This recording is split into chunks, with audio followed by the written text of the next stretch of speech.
Meghan Markle thinks her latest venture is going to make her a billionaire, and yet she feels guilty about having money. I mean, honestly, this is really getting tiresome.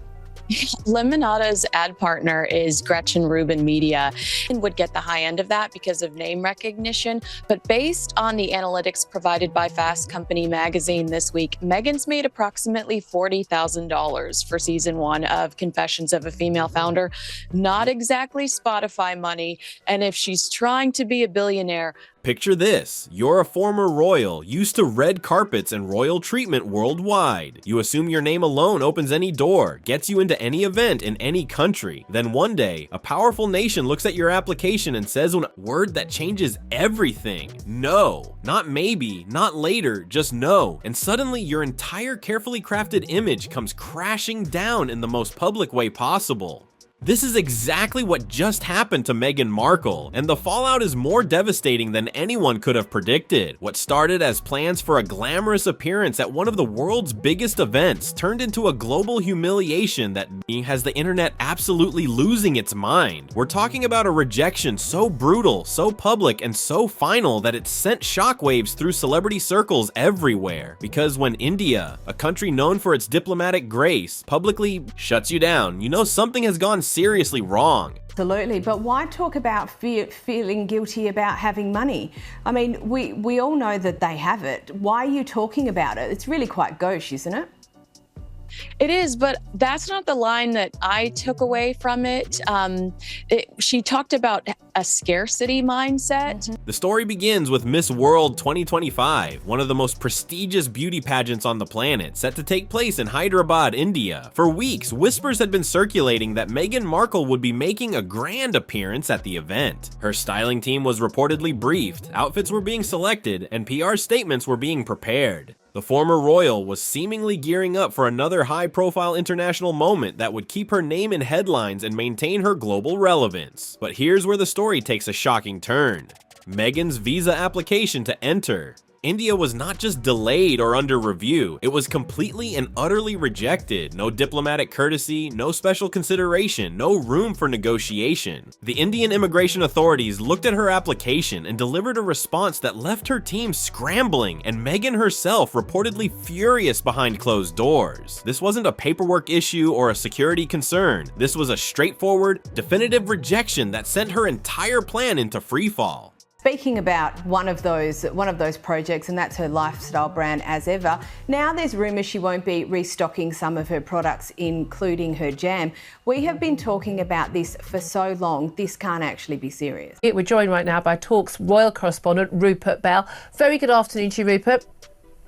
Good morning, Julia. I have just about recovered. I heard. That was going to be my first question. Have you recovered? Because last time I spoke to you, we had new Meghan Sussex, not Meghan Markle, get it right. We had her new lifestyle, I can't remember what it was called, is it? We love Meghan. The humiliation didn't stop there, as news of the visa denial began to spread and even more devastating truth emerged. The Miss World 2025 organizers released an official statement that left no room for interpretation. Meghan Markle had never been formally invited to the event in the first place. No invitation had been extended, no seat had been reserved, no role had been planned for her participation.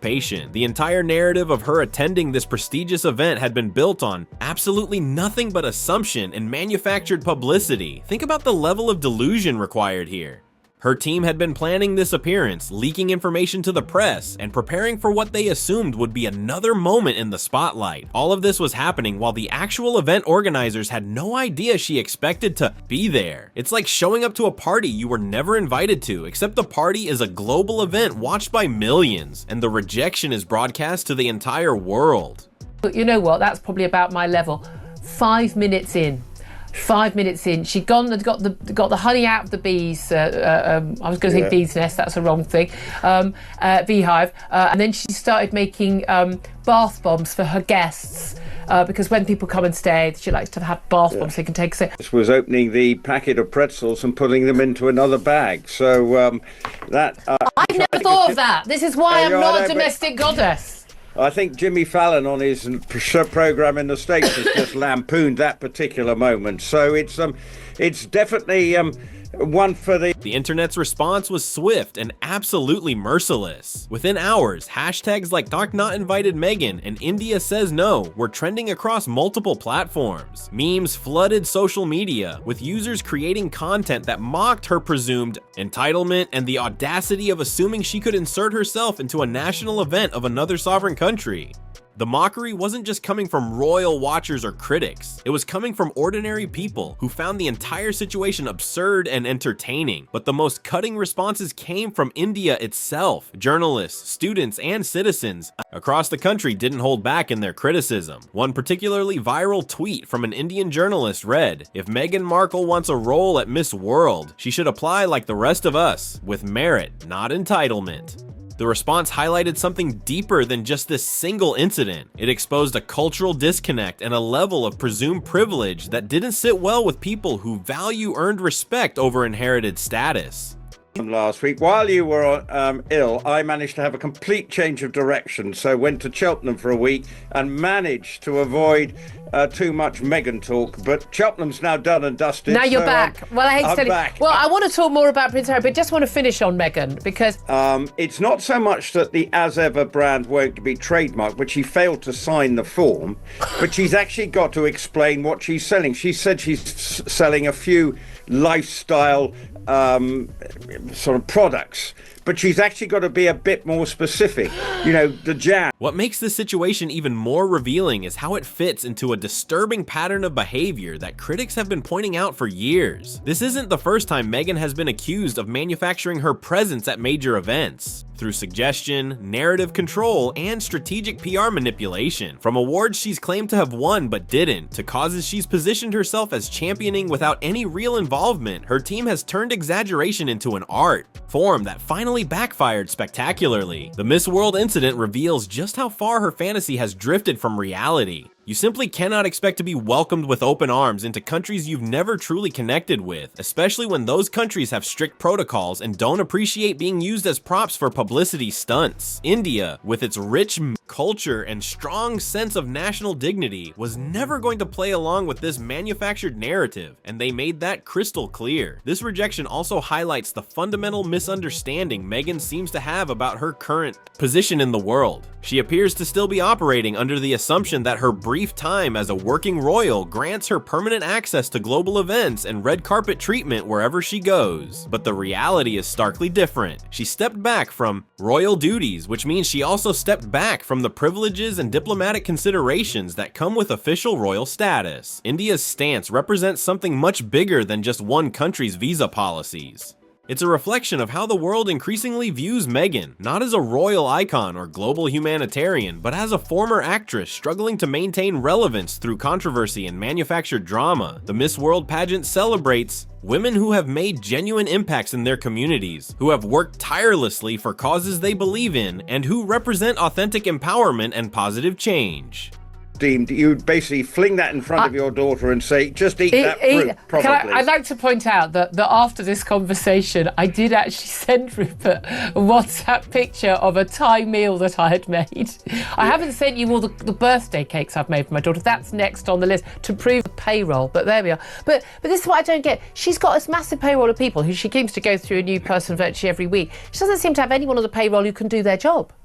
Well, this is it. You know, launch it, but make sure that all the ducks are in a row. And I'm not sure, you know, if she's making all this jam, where's the supplier? Where is... Meghan's attempt to align herself with these values, especially considering her recent history of failed ventures and controversial headlines, feels both hollow and opportunistic to many observers. Let's not forget the trail of burned bridges she's left behind, lawsuits against media outlets, the spectacular collapse of her Spotify deal, accusations of bullying palace staff, and a podcast that failed to achieve the success everyone expected. While other women are being celebrated for meaningful contributions to society, Meghan continues to push herself into spaces where credibility is earned through action, not bought through PR campaigns. The backlash from India also touched on something that many international observers have been noticing: Meghan's repeated demonstration of cultural disconnect when it comes to countries and causes she tries to associate herself with. You can't expect to be welcomed with royal treatment in nations where you've never invested time, energy, or genuine interest. respect. Respect isn't something you can demand based on a title you once held. It's something you earn through consistent action and authentic engagement. Since stepping back from royal duties, Meghan's public journey has been marked more by friction and controversy than by the positive impact she clearly hoped to achieve. Headlines about legal battles, family feuds, and media manipulation have become the norm rather than stories about charitable work or meaningful causes. The Miss World visa denial is just the latest addition to a growing timeline of public rejections and failed ventures that paint a picture of someone increasingly disconnected from the reality of her situation. What's particularly striking about this incident is how it demonstrates the limits of modern celebrity culture and manufactured fame. In an era where social media can create the illusion of influence and importance, there are still real-world institutions and countries that require genuine substance and authentic credentials. India's immigration authorities and the Miss World organization weren't impressed by Instagram followers, Netflix deals, or carefully crafted PR narratives. They wanted actual reasons to grant access and extend invitations. The global reaction to this story also reveals something important about public sentiment toward Meghan. The fact that Not Invited Meghan became a trending topic shows that people are increasingly tired of what they perceive as manufactured drama and self-insertion into major events. There's a growing fatigue with celebrity culture that prioritizes appearance over substance, and Meghan's situation has become a symbol of that broader cultural shift in the country. Yeah. So there's a huge business behind it. Are we seeing anything but as ever? Yes, she may want to sell some jams, but if you're going to make a profit, you've got to sell an awful lot of jam. Yeah, absolutely, and at a very high price. Well, I mean, look, they're trying to keep maintain. Well, the Heritage Foundation have been basically at the American government to try and release his immigration documents.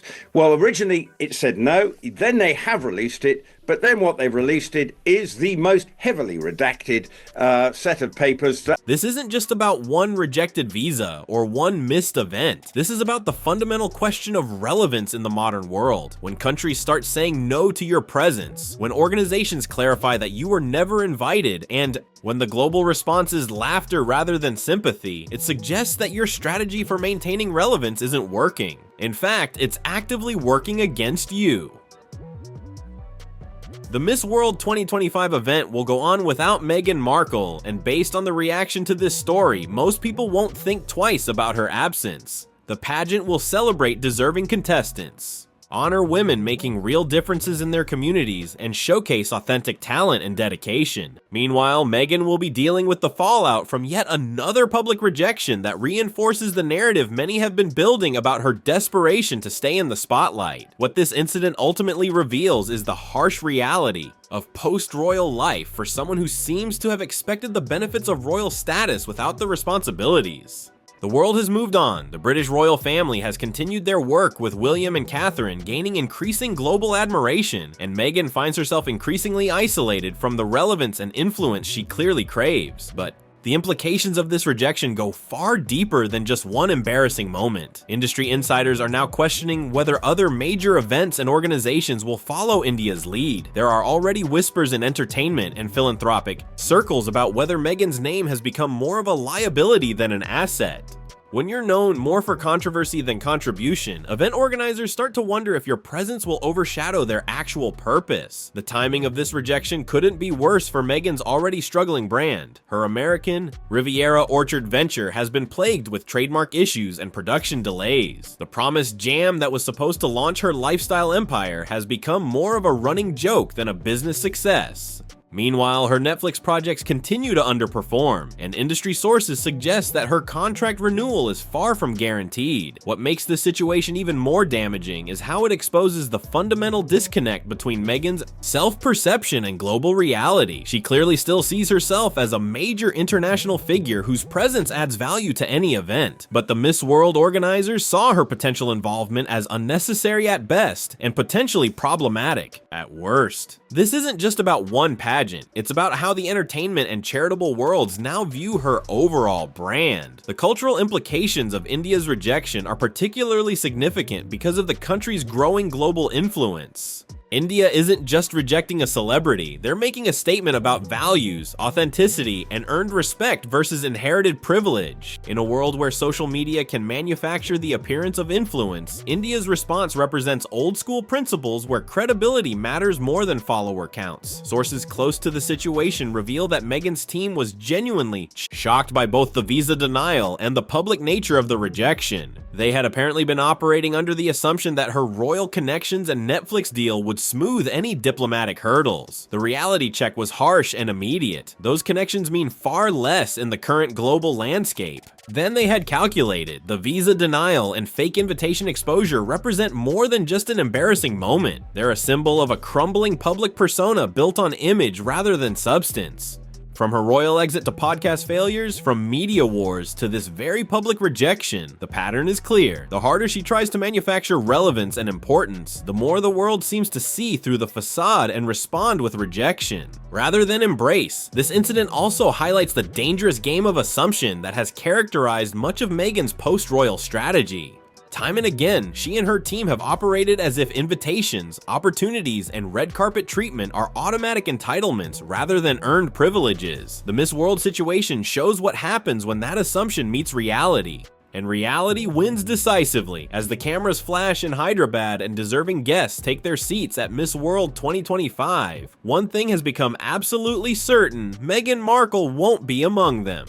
And perhaps more importantly, the world has made it clear that her absence won't be missed. This isn't just a story about a denied visa, it's a story about the consequences of building a brand on controversy rather than contribution, and the inevitable reality check that follows when the world stops playing along with your narrative. The question now isn't whether Meghan can recover from this particular embarrassment, it's whether she can fundamentally change her approach before more doors start closing. Because if India's rejection becomes a template for how other countries and organizations handle her requests for involvement, she may find herself increasingly isolated from the global stage she so desperately wants to occupy. And that isolation might be the final chapter in a story that started with such promise but has consistently chosen drama over substance, assumption over humility, and manufactured relevance over genuine impact.